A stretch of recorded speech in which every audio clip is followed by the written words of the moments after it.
بهتون آموزش بدن که چطوری فارم نیشکر رو در ماینکرافت بسازیم.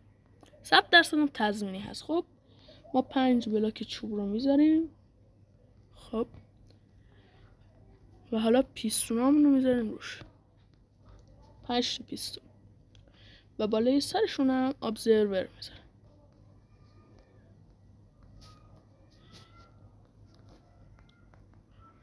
بچه ممنون میشم که الان که دارید ویدیو رو نگاه میکنید لایک هم. خب یه بلاک رو چوبم پشتش میشینیم و ردستونامون رو میذاریم. و حالا که گذاشتیم 5 بلاک هم از ردیف جلویش میکنیم.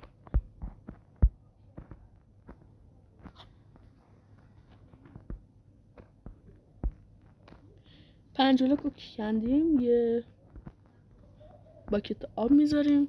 حالا 5 تا نشکر میذاریم اینجا.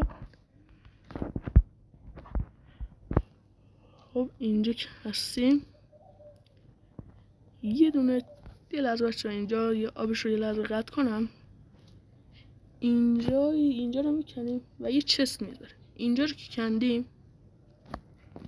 میشینیم و بفهمیدم چسبونیم به همون چستم. خب حالا آب میاد رو.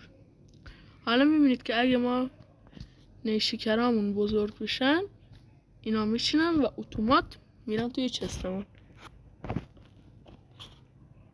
خب بچه ها امیدوارم از این ویدیو خوشتون اومده باشه. تا ویدیوی بعدی خدا نگهدار.